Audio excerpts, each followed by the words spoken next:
Notre nation totalise 62 ans d'indépendance et l'Église aussi a deux facettes, avant et après l'indépendance. Quel est le rôle de l'Église dans cette nation? Bienvenue chez les prophètes où nous recevons des hommes de Dieu pendant les mois de juillet pour parler de ces sujets, l'Église et la nation.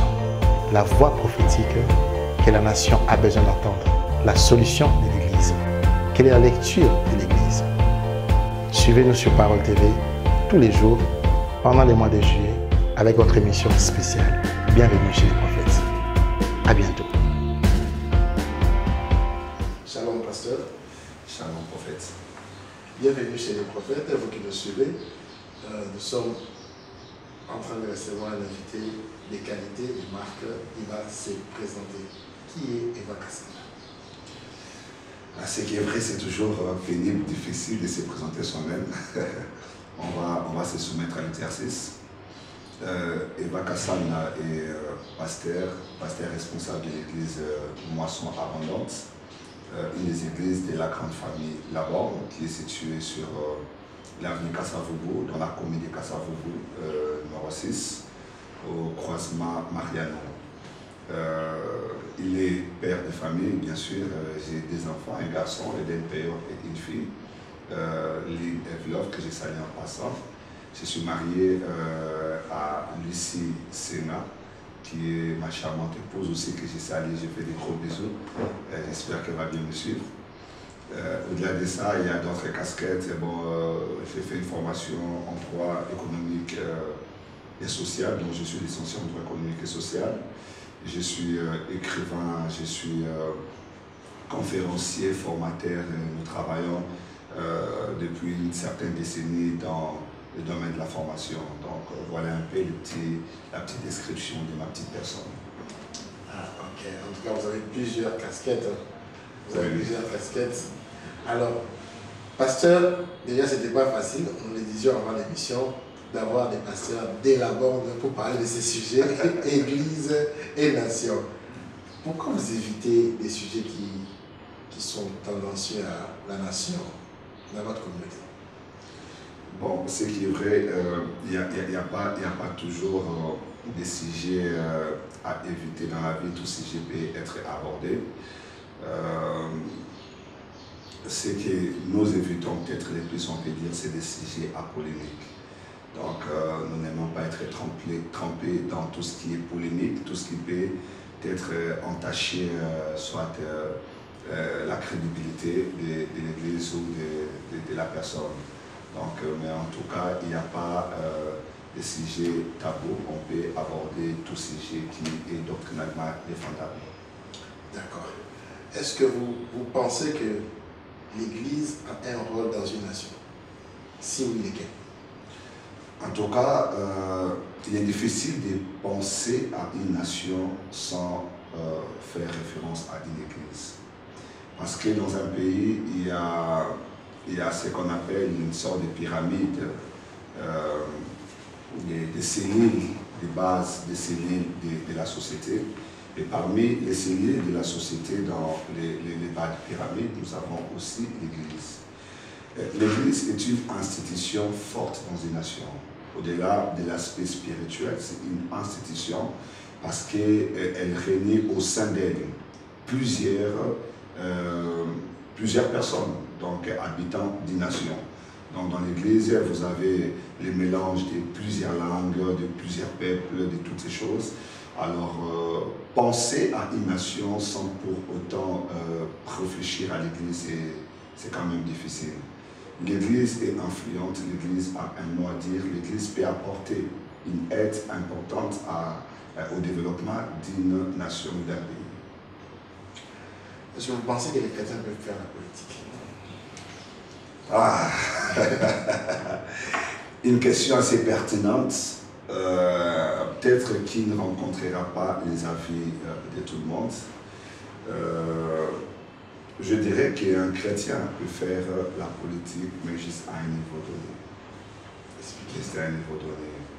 C'est vrai, on dit que quand les justes se multiplient, le peuple est dans la joie. Donc ce qu'on peut espérer des chrétiens, c'est de se dire que là où ils sont casés dans la gestion politique, ils peuvent apporter des valeurs qui feront développer la communauté, la société. Parce qu'aujourd'hui, on a besoin quand même d'avoir des personnes qui ont des valeurs. Ce qui manque, ce ne sont pas des compétences. On a des gens compétents. Nous avons des docteurs en droit, des docteurs en ceci. Donc ce ne sont pas des compétences qui manquent à nos pays, mais c'est souvent des valeurs, des principes. Et ces valeurs qui peuvent développer une nation, nous pouvons les puiser dans l'Église parce que la Bible nous enseigne pas mal de principes de comment vivre dans la société. Mais seulement, il faudrait comprendre une chose. La politique, à un certain niveau, va au-delà du principe de la religion. À un certain niveau des responsabilités politiques, ça va au-delà de la religion. Quand vous êtes à un certain niveau, vous ne dépendez plus à la doctrine d'une église ou au principe d'une église. Vous travaillez dans l'esprit international. Aux Nations Unies, il n'y a pas d'église, il n'y a pas de chrétiens. C'est des rapports de force. Et par rapport à toutes ces choses, ce n'est pas facile. Vous devez être, deux fois avoir les sang dans vos mains. Donc il y a beaucoup de choses qui ont tranché. C'est comme ça que moi j'ai dit, un chrétien peut faire la politique, mais juste à un niveau donné. Quel niveau?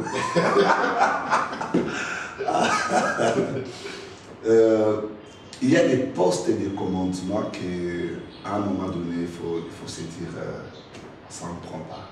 Donc pour vous, un président de la République, par exemple ici, de la nation congolaise, comme on parle de la nation congolaise, ne peut pas être chrétien? Je n'entrerai pas trop dans cette polémique. Prophète, quand vous devenez quelqu'un d'aussi important, vous avez la direction des nations. Vous êtes les responsables de tous les peuples de ces coins-là. Et quand je parle de tous les peuples, toutes les catégories, tout genre, vous êtes les responsables des chrétiens, de toutes les religions, vous êtes les responsables des féticheurs, vous devriez être avec les chefs coutumiers, donc vous êtes les responsables de tout le monde. Pensez-vous que vous serez suffisamment assez fort spirituellement pour faire face à toutes les réalités qui ont cours? Il n'y a pas que votre pays, il y a aussi des pays voisins. Il y a des pays au niveau international qui peuvent vous envier. Soit vous êtes 100% chrétien, vous marchez dans les principes total qui doivent vous aider à ne pas être perturbé par l'ennemi, ou alors vous décidez autrement. Mais justement, si on est 100% chrétien, qu'on a le Saint-Esprit, pourquoi on va faire la politique? On est supposé dominer ces esprits-là. La Bible dit, vous marcherez sur les serpents, les scorpions, toutes ces forces-là. Dans la politique, il y a la diplomatie, dans la politique, il y a la ruse, dans la politique, il y a tout. En fait, le but de la politique, c'est quoi? C'est avoir le pouvoir. C'est arriver à ses fins. Et comme Machiavel pouvait le dire, tout chemin mène à Rome. Mais pour nous, ce n'est pas le cas. Pour nous, il n'y a qu'un seul chemin, c'est Jésus. Mais quand on est dans la politique, des fois, on doit accepter de prendre n'importe quel chemin. C'est là que ça devient compliqué. Donc, pasteur, vous nous dites que chez vous, dans votre église, vous n'encouragez pas un de vos fils à postuler comme député, comme gouverneur de la ville. Vous ne l'encouragerez pas? J'aimerais avoir des députés. On a besoin d'avoir des gens qui doivent émettre des bonnes lois au Parlement. On a besoin de personnes qui doivent être capables de dire que nous ne voulons pas de cette manière de faire. Des gens qui doivent corriger certaines de nos lois, parce qu'il y a des lois personnifiées.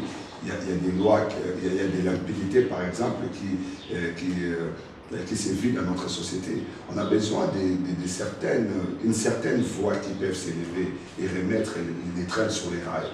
Donc avoir des députés, c'est mon souhait. Avoir des sénateurs, c'est mon souhait. Mais pas un gouverneur. Pourquoi pas avoir un gouverneur aussi, ça peut...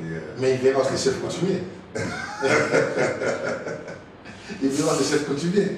Il faut me lire entre les lignes. Il faut me lire entre les lignes.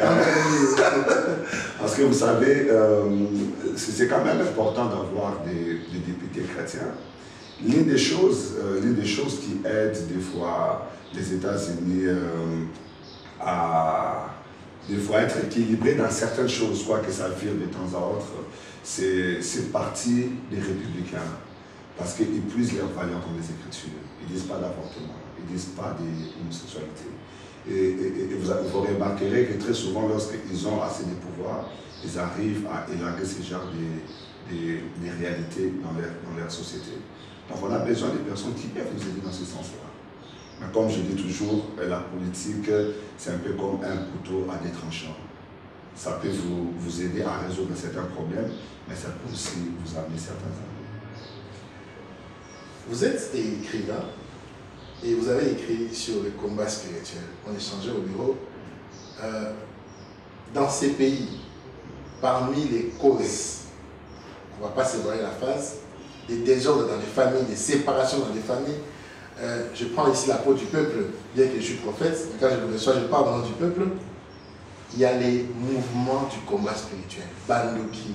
On a chassé les gens des maisons et les chèques même, selon les statistiques, qui disent que non, la plupart proviennent des accusations, Noki, tout ça. Mais vous écrivez sur le combat spirituel, vous parlez du combat spirituel.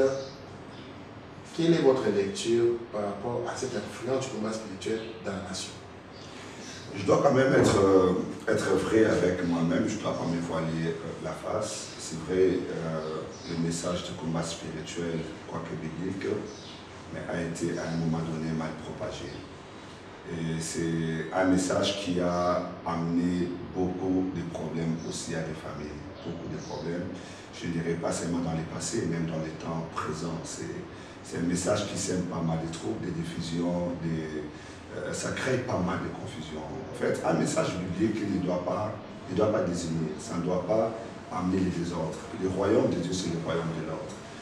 Et si vous ne comprenez pas la pensée cachée derrière les messages du combat spirituel, vous allez plus causer du tort, non pas seulement à la famille, mais à la nation. Parce qu'aujourd'hui, ces gens que nous jetons de nos maisons se retrouvent dans la rue et c'est eux qui deviennent des dangers de la société. C'est eux qui nous pillent, qui nous font tout le mal, les crimes et consorts. Oui, c'est parce qu'à un moment donné, ce message a été mal orienté. Prophète, vous savez, la Bible dit mon peuple périt parce qu'il manque la connaissance. Le diable travaille beaucoup plus avec l'ignorance. Là où il y a l'ignorance, rassurez-vous, le diable prend du poids, il prend du terrain, il travaille. Et lorsque vous donnez mal un message, ça profite à Satan. Ça ne profite pas à Dieu. Un message de Dieu mal donné peut profiter à l'ennemi du royaume. Je crois dans le message du combat spirituel. Je crois dans les conséquences que les esprits maléfiques peuvent avoir sur une société, une maison, une famille, un consort. Mais je crois que les problèmes, ce ne sont pas des hommes, ce sont des esprits. Parce que les esprits ne peuvent pas opérer dans le monde matériel sans pour autant instrumentaliser le matériel. Les hommes qui sont sous les influences, les possessions ou les esprits maléfiques, ils ne sont rien d'autre que des instruments de l'ennemi. Alors, au lieu de s'attaquer à un instrument, attaquons-nous à la source. Comprenez? Parce que vous pouvez tuer un sorcier, vous n'avez pas tué la sorcellerie. Vous n'avez pas tué la sorcellerie. Donc le problème, ce n'est pas l'individu. Et quand un sorcier meurt, ce n'est pas la sorcellerie qui est partie, non. La sorcellerie reste. Elle est là. Elle est autour de nous. Alors la plupart des fois, on s'attaque à des causes, à des effets, au lieu de s'attaquer à la cause même. La cause, c'est la sorcellerie. Et nous devrions orienter nos messages vers la cause. Nous chassons les esprits. Une personne qui a la sorcellerie, ce n'est qu'un instrument de l'ennemi. Nous devrions lui présenter l'évangile, lui prêcher l'amour, parce qu'il y a des sorciers qui se convertissent.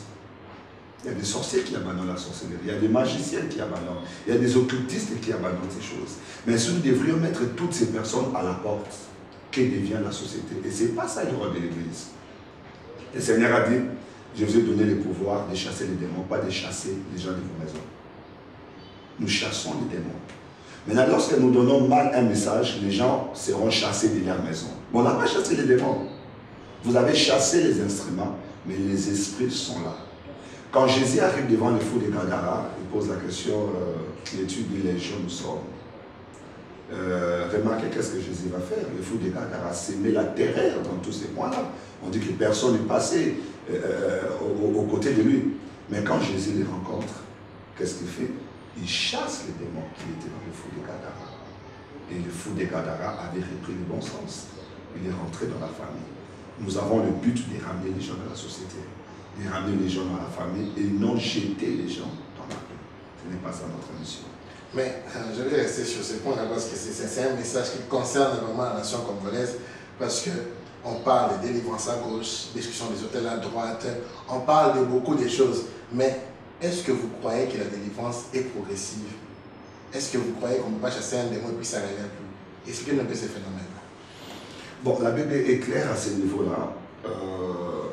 On peut chasser un démon, mais la suite, c'est ce qui importe. La Bible dit lorsque un esprit est chassé, on prend l'image d'une maison, parce que les corps humains sont des maisons, des esprits. Autant nous sommes les temples du Saint-Esprit, donc la maison de Dieu, autant il y a des gens aussi qui sont des temples, des esprits maléfiques. Donc nous sommes comparés aux maisons. Et la Bible dit, autant lorsqu'on chasse un démon d'une maison, il part, il s'en va. Mais ne sachant où aller, qu'est-ce que les démons font souvent? Ils font des tours pour chercher à voir s'il y a une autre maison pour habiter. Et la Bible dit, si ces personnes, si ces esprits reviennent dans l'ancienne maison, et qu'ils trouvent que la maison est complètement vide, qu'est-ce que le démon fait? Il va prendre 7 autres esprits plus puissants que lui et ils reviennent habiter encore dans cette maison. Et on dit, la condition de cette personne sera encore plus pure qu'avant. Donc, après la délivrance, c'est toujours important d'orienter les gens vers la croissance, vers la maturité. Et là, c'est l'importance de connaître la parole. Parce que chasser les démons en soi ne suffit pas. Nous les chassons, mais il faudrait que la personne auprès de qui on a fait la délivrance doit directement être conduite dans la connaissance de la parole. C'est comme ça, vous verrez dans les Écritures, dans, je pense, Actes chapitre 2, verset 47, la Bible dit, et Dieu ajoutait dans l'Église tous ceux qui étaient sauvés. Le but, c'est quoi? Lorsque nous chassons des esprits, le monde spirituel a horreur du vide. Il ne faut pas qu'il y ait un vide. Il faudrait que les vides soient directement remplacés. Et ces remplacements, c'est fait au travers de la connaissance de la parole. Nous enseignons aux gens comment marcher, la crainte de Dieu, la sanctification. C'est tous ces moyens qui leur permettent de devenir assez forts pour ne plus tomber dans ce qu'ils étaient autrefois.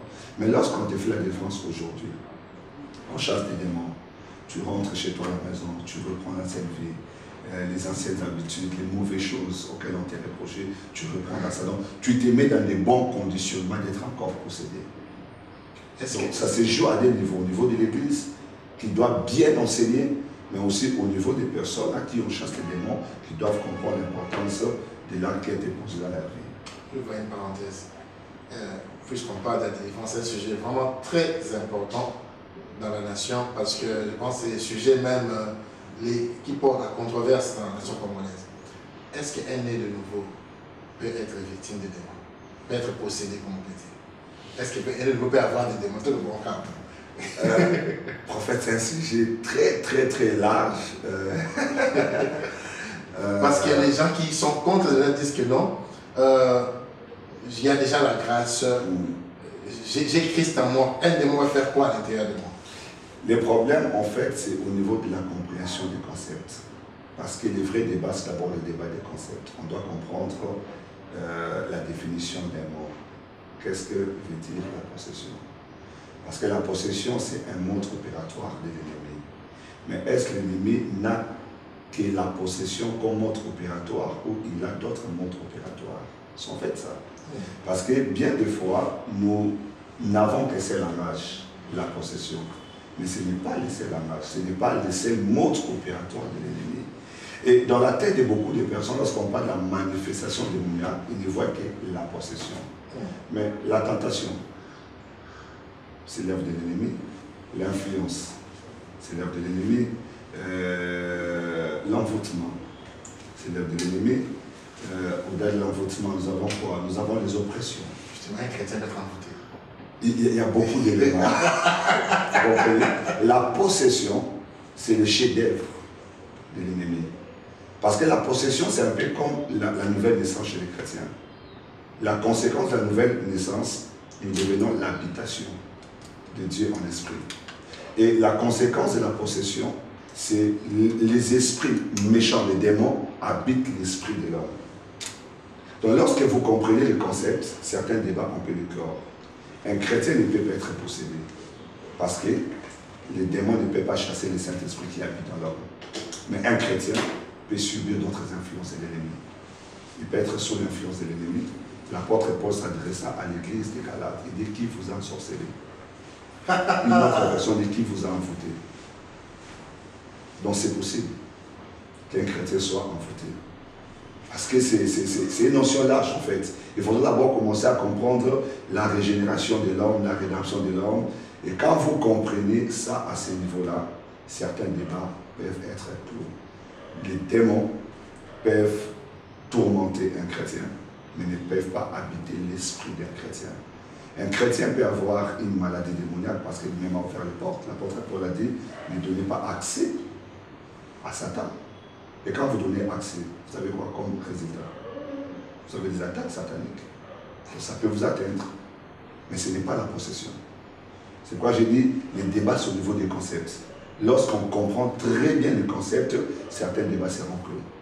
Je pense qu'on doit acheter les livres. On doit acheter les livres, il y en a écrit sur le combat spirituel. Il faut acheter. On doit acheter les livres. Une maman m'a dit, il y a là 3 semaines, m'a dit: vous les pasteurs, les adeptes du combat spirituel, ceux qui amènent le message du combat spirituel dans la nation, elle m'a dit: vous avez fait du combat spirituel les fonds de commerce pour prendre les gens en otage, pour prendre des familles en otage, pour prendre la nation en otage, répondre à la vidéo, si la raté.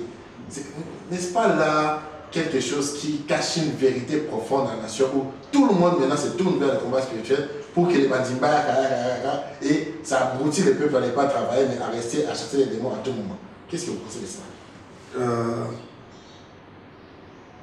Quoi qu'on dise que les loups ne se mangent pas entre eux, mais à un moment donné, nous devrions aussi nettoyer certaines choses dans nos maisons. Il y a des vérités, des fois, qu'on doit écouter, qui doivent aussi nous aider à comprendre. Vous savez, Jésus a dit à ses disciples, mais le Saint-Esprit surviendra sur vous. Vous serez mes témoins à Jérusalem, à Samarie, dans la Judée, jusqu'aux extrémités de la terre. Mais quand l'Esprit s'est manifesté, il y a eu la Pentecôte, l'Église s'est focalisée sur Jérusalem pendant beaucoup de temps. Et il a fallu que la persécution vienne pour que l'Église comprenne la mission. Que ce n'était pas Jérusalem, c'était les extrémités de la terre. Et vous allez voir, qui a amené le salut à Samarie? C'est pas un apôtre, mais c'est un diacre qui a refilé. Lorsqu'il arrive, l'Esprit de Dieu a travaillé puissamment avec lui. Et c'est quand les apôtres ont appris que Samarie a reçu l'évangile qu'ils sont partis. Des fois, on a besoin aussi de certaines persécutions pour comprendre la mission et revenir sur le droit chemin. Donc voilà un peu ce que je peux dire. Le message de l'Église n'est pas seulement le combat spirituel. L'Église a beaucoup de messages qu'il doit apporter pour aider la nation. Nous devrions parler sur le développement de l'homme, parce que le développement de la nation dépend d'abord du développement de l'homme. Une personne qui n'est pas régénérée, une personne qui n'est pas éduquée, une personne qui n'est pas préparée à affronter la réalité, à affronter le monde extérieur, ne fera rien lorsqu'il deviendra ministre, premier ministre. Donc il y a beaucoup de choses qu'on peut dire. C'est vrai, les messages de combat spirituel vont sont pesanteurs dans les messages de l'Église, mais il n'y a pas que ça. Nous devrions aussi apprendre à prêcher les gens le salut. Fuir les péchés, arrêter avec les péchés, arrêter de voler l'argent des caisses de l'État, arrêter les détournements des salaires. Nous devrions aussi parler, parce que c'est ce genre de messages qui peuvent amener un changement dans la nation. Nous recevons dans nos églises les ministres, les députés, les sénateurs. Mais il faudrait qu'on se mette en face pour des fois dire la vérité de la parole pour que la nation se développe. Donc je ne vais pas contredire la maman, que chacun prenne sa part, ça va nous aider. On lit entre les lignes. Il y a de cela quelques années, l'ancien président Joseph Kabila Kabange a fait une déclaration forte, et je pense qu'elle est liée à l'Église, bien qu'il n'a pas dit le mot Église. Mais en 18 ans de pouvoir, je n'ai pas réussi à changer l'homme congolais. Or, les Congos a 80% des supposés chrétiens, bien qu'un pays laïque, on va même y revenir sur ça. N'est-ce pas là, indirectement, un aveu d'échec de la part de l'Église, qui n'a pas changé l'homme, parce qu'elle a pour mission de transformer, comme vous avez dit, cet homme-là. Qu'est-ce que vous pensez de ça? Je n'entrerai pas dans la tête de l'ancien président pour savoir en fait les fonds de sa déclaration, mais je dois admettre que la mission de l'Église, c'est la transformation de l'homme. La Bible dit, ne vous conformez pas au siècle présent, Romains 12, mais soyez plutôt transformés par le renouvellement de l'intelligence, afin que vous sachiez ce qui est bon, agréable et parfait. Okay? La mission que Dieu a donnée à l'Église, c'est la transformation de l'homme. La transformation. Parce qu'un païen a ce qu'on appelle l'intelligence obscurcie. Il a une intelligence qui ne l'aide pas à pouvoir apporter des vraies solutions. Parce que tant que l'homme n'a pas été touché par le salut, et je parle du vrai salut, tant que l'homme n'est pas touché par le salut, il continue à vivre, à mener l'ancienne vie. Venir à l'église ne sauve pas. Être membre d'une église ne sauve pas. Payer la dîme à son pasteur ne sauve pas. Donner l'offrande ne sauve pas. Mais qu'est-ce qui sauve? C'est cette rencontre que l'homme fait avec le Seigneur. C'est comme ça, à un moment donné, l'église doit axer aussi les prédications sur l'évangélisation. Parce que nous visons la transformation de l'homme. Le message que nous apportons, c'est un message de salut holistique. L'homme dans sa totalité. L'homme comme esprit, l'homme comme âme, l'homme comme corps. On ne doit pas que travailler dans la dimension de toucher les domaines matériels, la promotion, l'élévation et toutes ces choses. Mais les messages qui apportent beaucoup plus les transformations sont des messages qui doivent toucher l'esprit et l'âme d'une personne. Et de plus en plus, ça se fait rare, c'est vraiment pas l'admettre. De prêcher, prendre beaucoup de temps, parler sur la sanctification, la consécration. Les gens disent non, c'est des messages archaïques, ça fait fuir les gens et tout. Et les gens se dirigent vers la motivation. Les gens veulent être motivés. Et ça détruit la société. Ça n'aide pas la société. Alors si le président avait dit cette phrase, je pense que nous devrions comprendre que nous avons aussi un grand rôle à jouer. Parce que si l'école peut échouer, si l'université peut échouer, les gens peuvent au moins se dire que l'église peut être un moyen de récupération de toutes ces personnes perdues à retrouver le bon chemin et avoir le bon sens. Et c'est même le travail que Jésus faisait. Toutes les fois qu'il rencontrait des personnes dont la société s'était vraiment fatiguée, des gens qu'on jetait, quand Jésus les prenait, il les remettait dans le bon sens et les renvoyait dans leur maison. Et c'est le grand travail auquel nous sommes censés faire aussi. Mais pourquoi ça tarde à avoir des résultats? Pourquoi ce travail-là tarde? Pourquoi ce travail-là tarde à avoir des fruits? Parce que l'IGF dit que les gens ne volent que des millions, mais ces gens-là vont dans les églises, ces gens sont des chrétiens, supposés chrétiens. Pourquoi l'église tarde à avoir cet impact-là sur les Congolais, l'homme congolais? Bon, comme je l'ai dit, les gens viennent à l'église, ils peuvent avoir la casquette de l'église. Mais est-ce que les fonds, c'est les fonds de l'église? C'est aussi ça.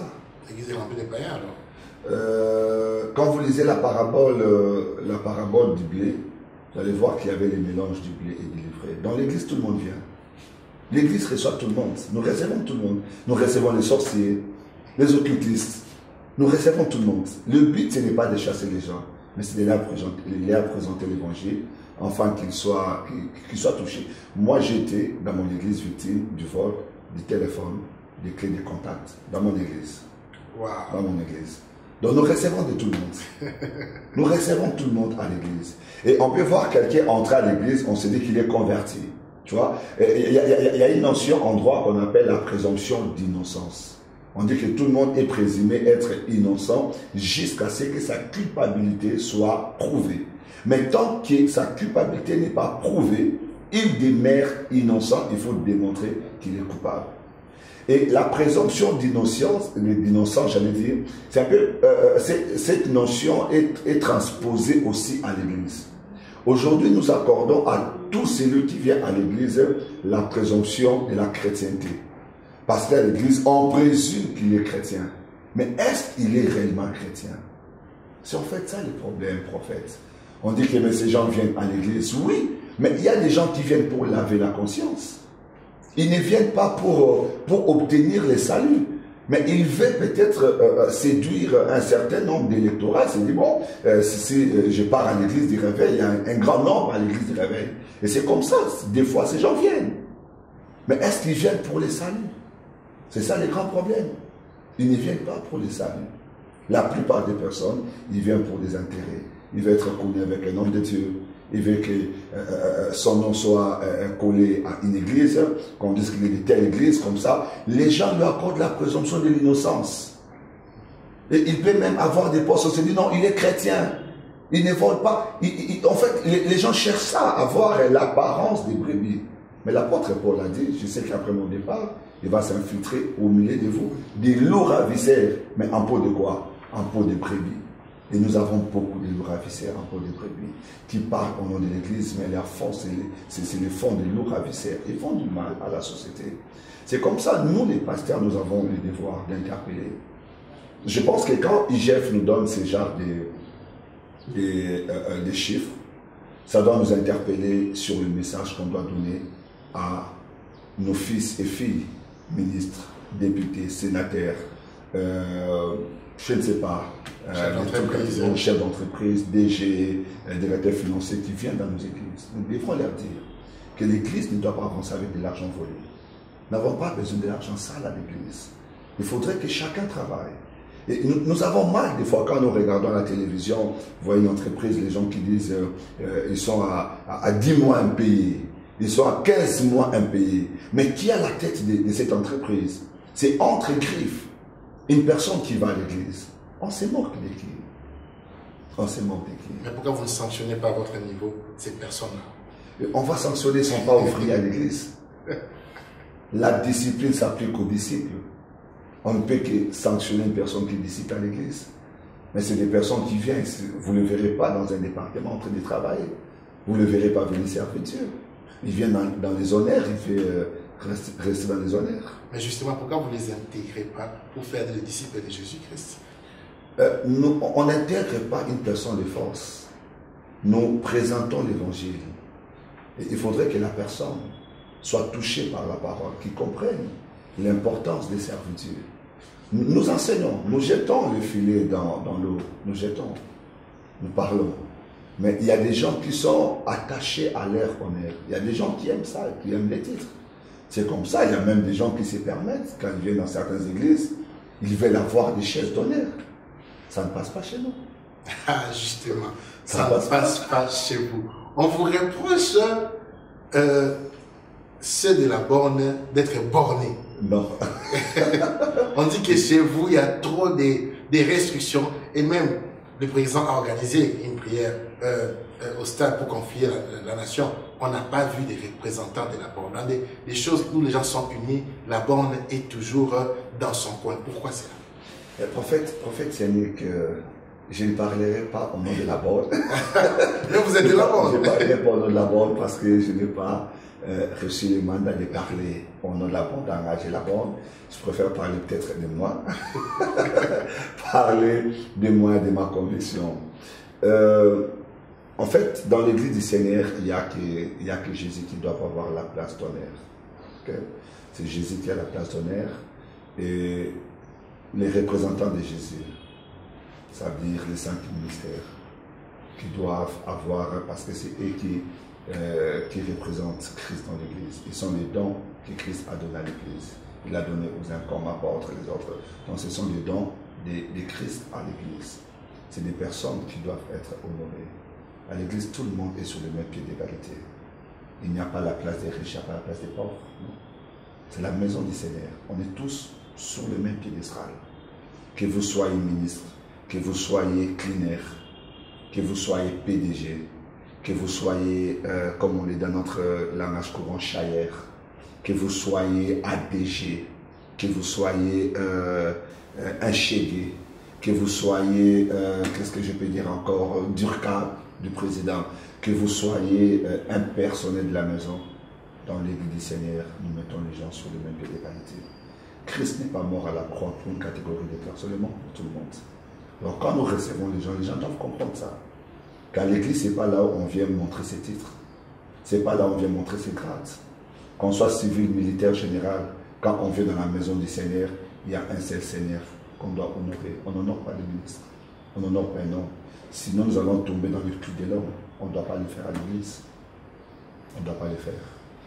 Si le Premier ministre venait à la borne Kassavoubou, sur le pasteur Eva, il va se mettre là où les fidèles se mettent. Il n'y a pas de chaises appropriées, des chaises mises à part, il n'y a pas de chaises. Mais pour sa sécurité, entrera-t-il avec les militaires? Pour la sécurité, ils peuvent avoir ces soldats à gauche, à droite. Ça ne dérange pas. Les soldats, ils ont aussi besoin d'écouter l'évangile. Pour nous, ça sera même une très bonne occasion de les représenter aussi Christ. Ça sera la joie pour nous. On a besoin qu'ils viennent.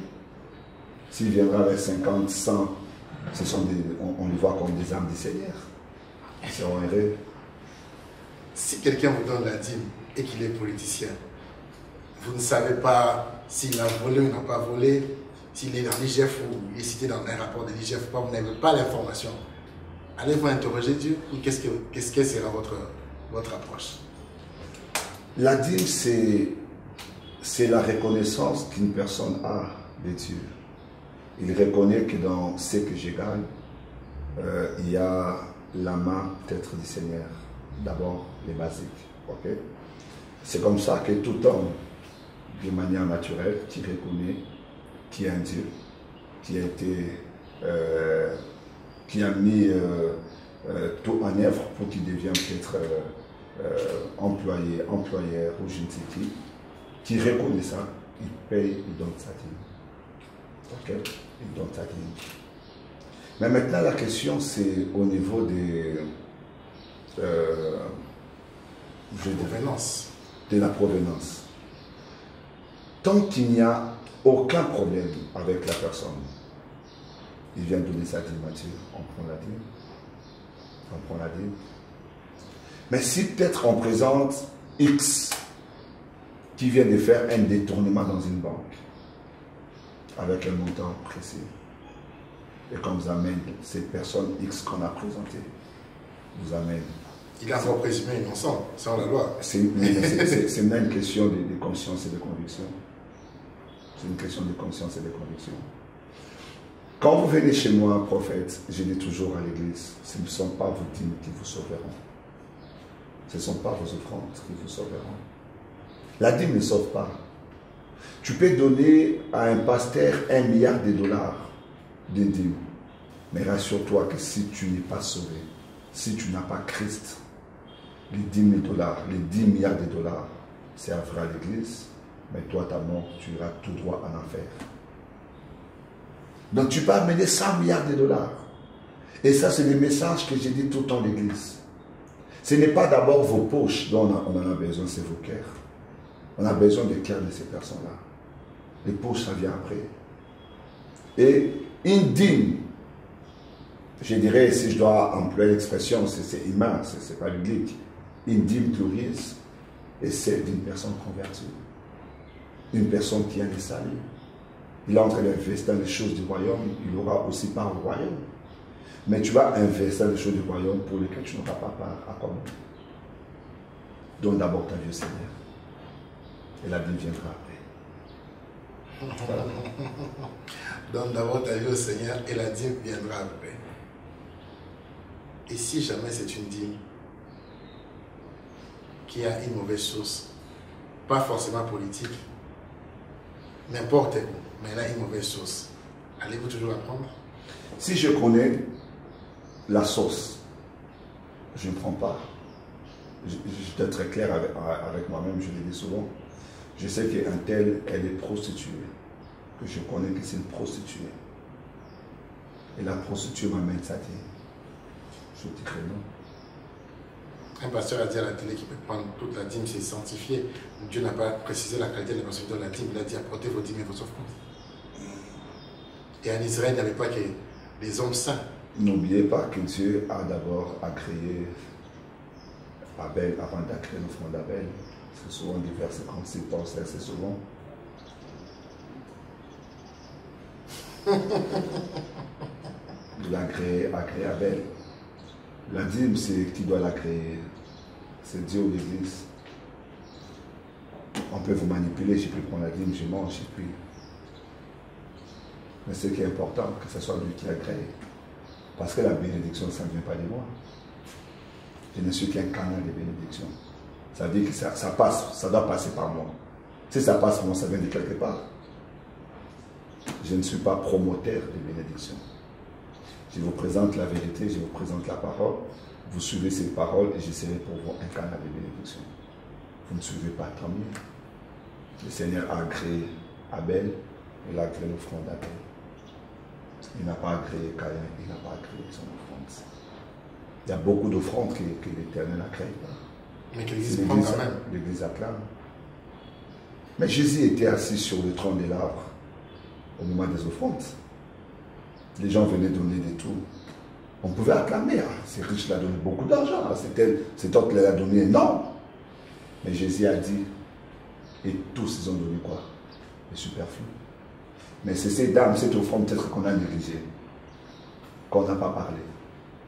Cette offrande qui n'a pas les valeurs aux yeux des hommes. Mais Jésus a dit, c'est elle qui a donné plus que tout le monde. Si on pouvait avoir les cœurs de Dieu, les yeux de Dieu pour voir et comprendre beaucoup de choses, je pense qu'il y a des déclarations qu'on ne fera pas. Ça va de soi, pasteur. On vous reproche d'être... On me reproche, on te reproche. On vous reproche, vous en particulier aussi, d'être très dur dans vos positions de réseaux sociaux face au scandale dans l'Église. On vous reproche un manque de solidarité, comme si vous faites le travail de l'ennemi en dénonçant sur la place publique les scandales des pasteurs, les abus et tout ce qu'il y a comme vague dans l'Église dernièrement. Pourquoi c'est la pasteur? Ah, je ne sais pas si... Vous avez dit que les loups ne se mangent pas entre eux. Oui, les loups ne se mangent pas entre eux.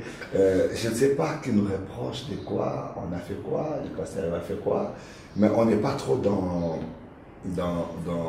tout ce qui baisse des scandales. En tout cas, personnellement, je n'ai jamais présenté une image de la faiblesse d'un homme de Dieu. Je ne l'ai jamais fait. Si quelqu'un me dira que le pasteur Eva a déjà présenté peut-être une faiblesse, là je parle pour moi, je ne suis pas les réseaux sociaux de tout le monde, je ne fais pas et j'ai toujours interdit mon église d'être dans ces bancs des choses, de suivre ces tendances que les gens ont souvent fait. Et c'est même comme tu l'as si bien dit, l'échelle de l'ennemi. Vous voyez quelqu'un dire, j'aimerais donner mon avis sur telle chose, mais il met quand même l'avis, mais la faute, il veut donner l'avis. Non, tu veux informer les gens. Tu donnes pas l'avis. Tu informes les gens sur le scandale. Non, on n'est pas dans ça. Je ne peux pas me réjouir de la tombée des hommes. Je dirais comme David, lorsqu'on est venu lui annoncer la mort de Saoul, son ennemi. Saoul avait pris David en aversion, il n'aimait pas David. Mais lorsqu'on annonce à David que Saoul est tombé dans les champs de bataille, qu'est-ce que David a dit? Il dit, n'annoncez pas la mort de Saoul et Jonathan dans les rues d'Asdod. Ne l'annoncez pas dans les rues des Philistins. Des pères que les filles philistines apprennent la nouvelle et qui se moquent. On ne peut pas encourager ça. Au contraire, nous prions les uns pour les autres. Les faibles d'aujourd'hui étaient les forts d'hier. On ne sait pas ce qui a fait que tel ou tel devient ce qu'il est devenu aujourd'hui. Et les forts d'aujourd'hui peuvent devenir aussi les faibles de demain. Il y a un adage, je ne sais pas si c'est comme Léon Quinois qui dit, Jésus Tchakoun dès que vous s'éclatez. Donc on ne peut pas se réjouir de ça, on ne peut pas le faire. On ne peut pas le faire. En ce qui concerne les scandales de faiblesse, je ne me vois pas dans ça. Et je ne le ferai pas. Je le ferai pour ne pas dire jamais, je ne le ferai pas. Vous avez frappé fort. en reprochant qu'il ne faut pas toujours donner des excuses. Parfois, c'est vous les problèmes. C'est un message énigmatique. Vous allez toujours vous excuser jusqu'à quand? Ah, peut-être il faut prendre les messages dans le contexte, quoique ce n'est plus dans ma tête. Il faut prendre les messages dans le contexte. Très souvent, je suis du côté de la doctrine. Je parle souvent, j'aime bien parler de la Bible, de la doctrine, mais sur les faiblesses des hommes de Dieu, je ne sais pas. La Bible et la doctrine. Alors, nous sommes en train de chuter déjà. Nous sommes arrivés presque à la fin. J'ai 3 questions. Et j'aimerais que vous me répondiez honnêtement. Pas pour faire polémique. Je sais déjà que vous n'aimez pas la polémique. Nous ne faisons pas la polémique non plus. Que pensez-vous de la doctrine du surnaturel? D'abord, le mot surnaturel. Et je vais même plus loin. Où l'argent sort dans les poches, ou dans une délivrance, les crapauds sortent, quelque chose comme ça. Que pensez-vous de cela? Analyse. Votre conviction et la Bible, bien sûr. La question d'être circonscrit. je crois au surnaturel. Oui, je crois au surnaturel. Je crois dans le miracle, si je dois les résumer. Le miracle est réel. Je crois au-dessus du miracle. Je m'arrête là. Vous n'avez pas répondu à la question, pasteur. Je crois au surnaturel. Je le dis des spécifiques scénarios. Est-ce que l'argent peut sortir dans les poches par rapport au surnaturel? Oui ou non?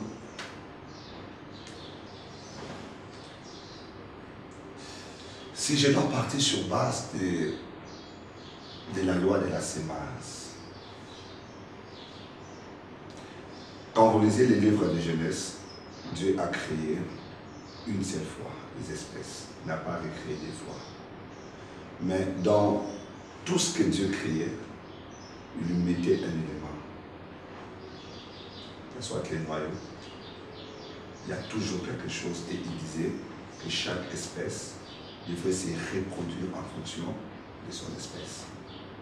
La mangue doit donner la mangue. Un bananier doit donner le banane. L'avocat doit donner l'avocatier. Donc l'avocat ne peut pas produire la mangue, ça devient de la magie. Dans la loi de Dieu, la sémence doit se reproduire. Ok? Quand nous allons dans le miracle que Christ a fait, vous allez remarquer des choses. Le diable vient en premier avec une pierre. Il transforme cette pierre en pain. Christ n'a pas suivi la direction. Il pouvait le faire. La pierre pouvait devenir le pain. Mais ça n'obéit pas à la loi que Dieu avait établie au commencement. Que chaque espèce devrait se reproduire selon son espèce. La pierre dans la pierre. Et il n'a pas fait ça. Mais quand on lui amène les pains et les poissons pour les multiplier, il a multiplié les pains, il a multiplié les poissons, il les a multipliés. Voilà un peu ce qu'on peut dire. Vous faites une délivrance, un capot sort, je sais pas, un serpent, je ne sais pas, sort du corps de la personne. Quelle est votre réaction? Vous êtes dans le ministère du combat, vous exercez aussi dans les combats spirituels, vous formez les intercesseurs. Quelle est votre réaction? Je suis un intercesseur qui suit votre cours, qui suit votre formation, je vous pose la question, répondez-moi. Les démons sont-ils des esprits ou des objets? Ce sera ça ma réponse. Mais vous répondez par une question, vous n'êtes pas Jésus. Les démons sont-ils des esprits ou des matériels? Les démons utilisent des matériels. Les corps humains peuvent utiliser une maison, peuvent utiliser un animal. Donc, ce sont des esprits. Et quand on chasse un esprit, c'est l'esprit que nous chassons. Dans la Bible, quand Jésus a fait autant de délivrances, je ne pense pas qu'il y a des gens qui peuvent égaler Jésus, même l'Église, la première Église. Je ne pense pas. Quand on chasse les démons, ce sont les démons qui partent. La suite, je n'ai pas la maîtrise. En tout cas, dans ce cas, les 2 prochaines questions, je les garde pour la prochaine émission.